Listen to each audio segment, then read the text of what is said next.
Oui, c'est vrai que je suis prétentieuse d'une certaine Vous avez besoin manière. d'être très protégée. Oui, puisqu'il dit là, comme une gamine, oh, je suis pas dessinée, mais si tu sais dessiner, mais c'est tellement vrai, et je l'observe même sur ma fille qui elle-même est comme ça aussi à cause de moi maintenant. C'est vrai que j'ai ce côté un peu, ouais, je suis un peu une gamine, ouais, je suis un peu une gamine. Et je fais un peu chier mon monde. C'est vrai. Je peux pas vous dire le contraire. Je peux pas vous dire que je suis cool. Je suis un peu chiante. Mais Faut tout va drôlement bien. m'aimer pour me supporter. Mais 13 ans de thérapie, je crois, hein, c'est ça? Ouais, bah ça Tout n'a pas vous. suffi. Apparemment, ça C'est n'a pour pas cette suffi. raison. Ça n'a pas suffi. Mais vous savez profondément d'où elle vient, cette angoisse? Ouais, non, mais je crois que j'ai une envie de plaire qui est débordante. Et d'ailleurs, c'est très chiant parce D'être que. aimée. Ouais, mais c'est très pénible. Alors, c'est bien quand je le transforme artistiquement en un spectacle, et voilà. Mais c'est vrai qu'il faut pas que ça déborde dans la vie. Remarque, je suis pas la pire, hein. Je suis vraiment pas la pire de. Qui est la pire? Hein? Je suis pas la pire. En vrai, franchement, les artistes, vaut mieux voir leur travail que les connaître dans la vie. Ça, c'est une évidence. Et moi, j'ai jamais prétendu. Je pense que dans la vie, je suis pas très intéressante. C'est pas très intéressant. Par contre, mes spectacles sont top. Oui, je suis prétentieuse, Mathieu. Mais l'humour, c'est une arme de séduction, je pensais. Ah bah bien sûr que c'est une arme de séduction, c'est bien pour ça que j'en ai fait mon métier. Quand je vous dis que j'ai, je pense, un désir de plaire qui est insupportable, c'est pour ça que je l'ai transformé en, en spectacle, en création, ouais. Et vous dites que vous avez un radar à macho, ça veut dire quoi? Ça fonctionne comment, Je les les radars sens. à macho? Bah, déjà, ils m'aiment pas et je les aime pas, donc on se le rend bien, quoi.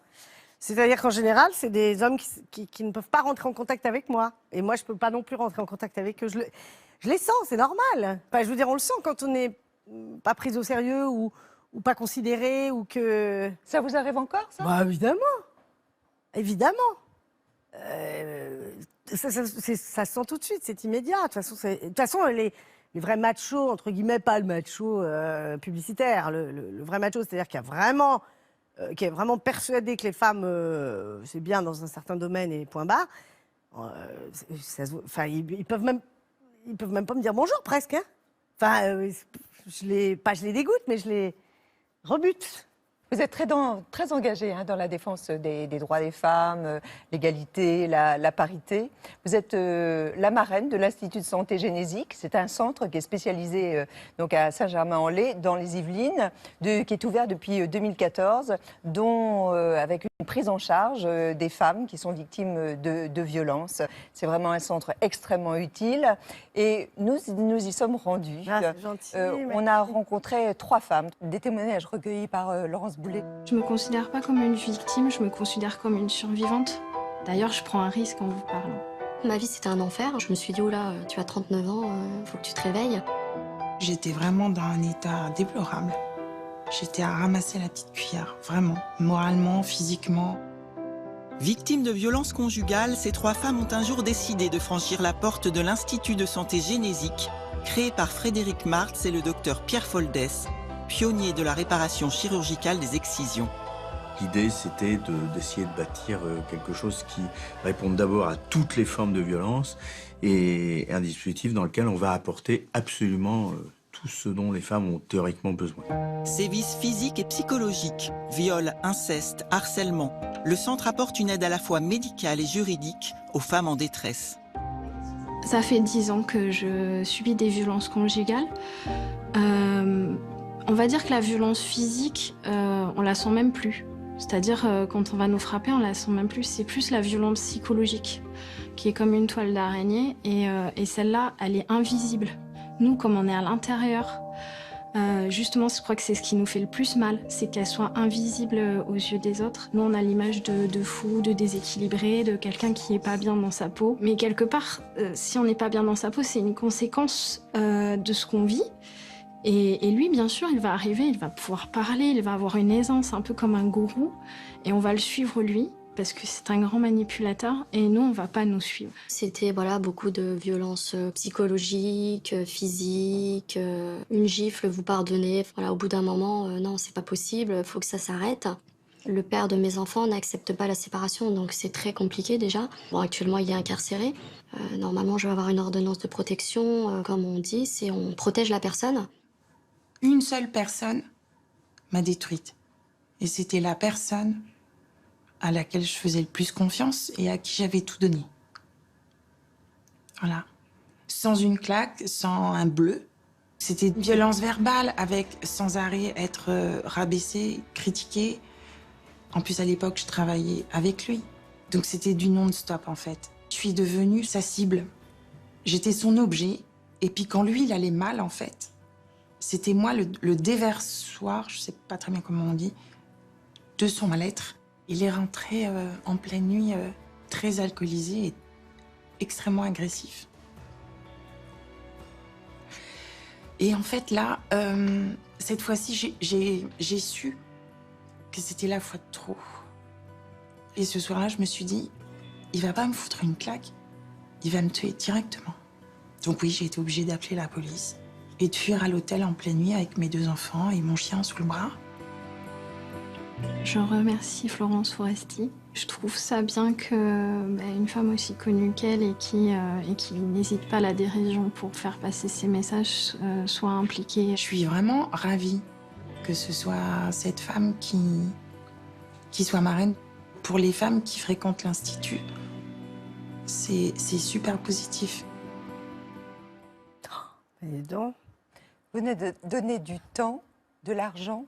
c'est surtout eux qui donnent du temps. Hein. Nous, c'est facile hein, d'être marraine, porte-parole. Je dis pas c'est nul et tout, mais eux, ils donnent vraiment leur temps. Frédéric Martz, Pierre Foldès et tous les bénévoles de l'Institut, c'est eux qui donnent du temps. Qu'est-ce qui vous a intéressé dans ce centre?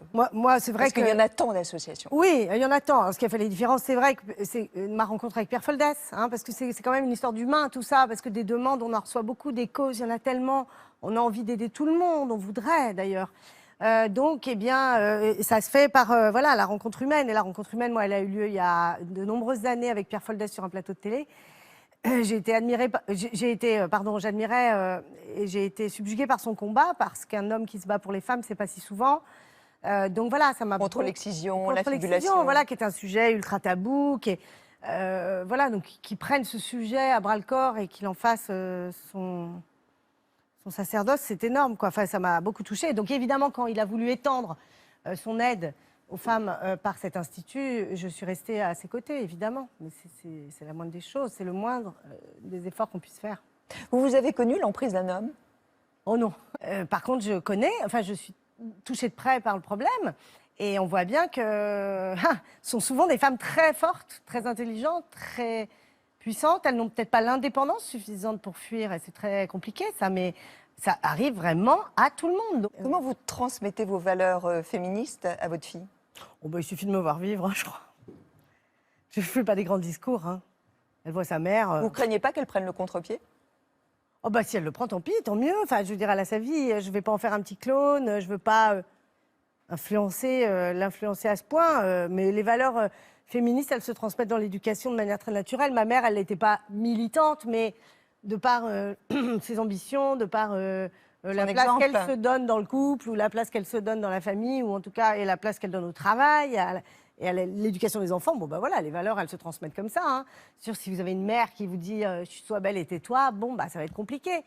Mais si on a une mère qui vous dit « sois heureuse, ma fille », et ne te laisse pas dicter, voilà, ne te laisse pas dicter les choses, bon, bah, il n'y a aucun problème. Votre compagnon, il partage vos convictions?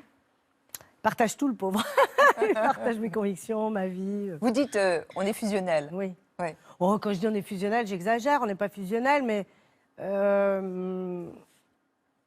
comme on travaille ensemble et qu'on vit ensemble, ça fait beaucoup. C'est pour ça que je parle de fusion, mais on n'est pas fusionnel, on est juste très liés. Très liés. C'est un danger de travailler ensemble? Ah non, moi j'adore ça. Moi j'adore ça. Moi je ne sais pas faire, je rentre à la maison et je ne sais pas ce qu'a fait mon mari et je lui raconte ce que j'ai fait. Alors ça me gonfle, la vie est trop courte. Moi, oui, je partage tout. Parce qu'en général, quand j'aime quelqu'un, je l'aime entièrement. Je l'aime, c'est que je trouve qu'il a du talent, c'est que je l'admire, c'est que j'aime son intelligence, donc pourquoi pas travailler avec. Enfin, pour moi, c'est quasi évident. Bon, c'est un peu facile dans notre domaine, c'est plus facile peut-être. Vous pourriez vivre avec un boulanger ou un garagiste? Oui, je pourrais, mais enfin, je deviendrais boulangère, ou alors je lui demanderais de venir faire des sketchs, quoi. Parce que j'aurais du mal à... Voilà, j'aime bien qu'on... Moi, si vous voulez, mon métier, c'est ma vie. C'est aussi simple que ça, mon métier, c'est ma vie. Donc, faut se le taper au dîner, faut se le taper au petit-déj, faut se le taper la nuit. Mes angoisses, mes inspirations, tout.